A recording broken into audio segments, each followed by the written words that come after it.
sampaikan bahwa ada beberapa hal kasus yang tidak baik atau tidak sebaiknya tidak divaksin. Yang pertama adalah kasus-kasus yang terkait COVID, misalnya dia sudah terdiagnosa atau dia suspek, ya, atau dia mungkin probable, itu sebaiknya tidak divaksin. Ya. Yang kedua, dia mengidap penyakit-penyakit yang autoimun seperti sistem lupus, ya, sistemik lupus tadi, karena penyakit-penyakit autoimun itu dia kan diberi obat penekan antibodi sehingga diimunisasi akan percuma gitu loh. Ya, dia akan mempan, akan tidak terbentuk antibodi. Yang ketiga, penyakit-penyakit yang berat seperti sakit jantung, ginjal yang berat itu juga tidak diimunisasi, karena nanti kalau terjadi apa-apa menjadi barangkali sangat kompleks lah permasalahannya, apakah ini misalnya penyebabnya adalah sakit beratnya atau imunisasinya, itu sangat kompleks.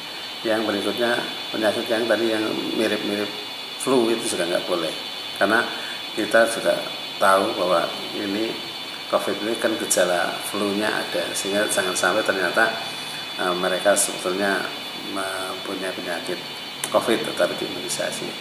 Yang berikutnya ibu hamil juga kita belum tahu sisi keamanannya.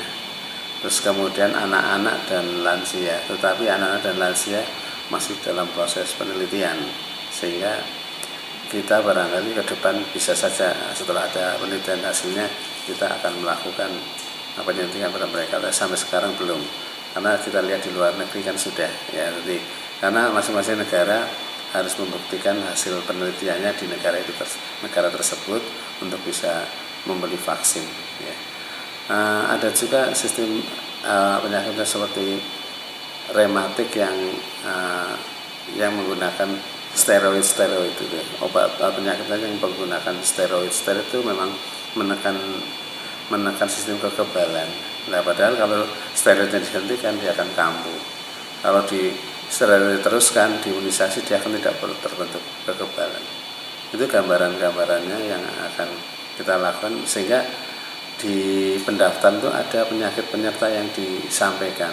Kita sudah ada datanya untuk kesehatan, si A punya penyakit penyerta apa, jadi sudah terseleksi. Nah, kemudian kalau misalnya nanti kok lolos pada seleksi administrasi yang digital, kita akan lakukan di tatap muka besok di meja kedua. Di meja kedua itu kita akan screening lagi. Barangkali dia lupa menyampaikan pada waktu mendaftar, itu kita screening lagi. Jadi insya Allah untuk imunisasi COVID ini kita betul-betul sangat berhati-hati, jangan sampai menyebabkan ketidakpercayaan masyarakat. Tetapi sudah dibuktikan kemarin bahwa ternyata tidak ada yang menunjukkan efek samping. Seperti apa, dok? Oke, jadi begini, ketika kita bicara imunisasi adalah bicara herd immunity atau kekebalan komunitas. Kalau dari saya sampaikan, kita ada tanggung jawab pribadi kepada kesehatan kita, tapi ada juga tanggung jawab kepada komunitas. Kalau imunisasi ini tidak tercapai, ya, maka tidak terbentuk herd immunity, maka yang diimunisasi pun fungsinya akan menurun, karena lebih banyak orang yang tidak diimunisasi daripada yang diimunisasi. Ya, sebaiknya herd immunity atau sebagian besar atau 100% orang diimunisasi, sehingga kuman itu, virus ini tidak ada tempat untuk bertempat. Ya, ketika tidak ada bertempat, dia akan mati dengan sendirinya. Tetapi kalau ada misalnya 15% saja yang tidak diimunisasi, dia masih punya tempat untuk mempertahankan hidup. Kan sudah sering disampaikan bahwa virus ini kan tidak bisa hidup di luar manusia dalam jangka lama, gitu kan. Sehingga kalau misalnya ada 15 orang saja, dia akan bisa bertahan sekian lama virus itu. Sehingga saya harapkan masyarakat itu tidak hanya berpikir diri sendiri, tapi berpikir kelompok, berpikir keluarga kita, berpikir tetangga kita. Kalau kita tidak diimunisasi, maka kita menjadi tempat kosnya virus yang dia akan sewaktu-waktu bisa menularkan. Tetapi kalau semua orang sudah diimunisasi, virus itu tidak bisa masuk ke Bumen, nggak ada gitu, karena nggak ada orang ke Bumen yang bisa dihinggapi, sehingga virus itu akan hilang. Bayangkan kalau itu seluruh dunia. Kalau bicara efek samping, bicara apa, ya apa sih yang tidak, itu yang saya katakan resiko dan keuntungan. Semua kegiatan ada resiko dan keuntungan, ya semua itu sudah menjadi kodrat lah menurut saya ya.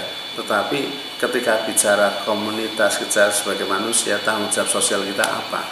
Jadi tolong jangan ragu-ragu ya, agar ini bisa terbentuk herd immunity.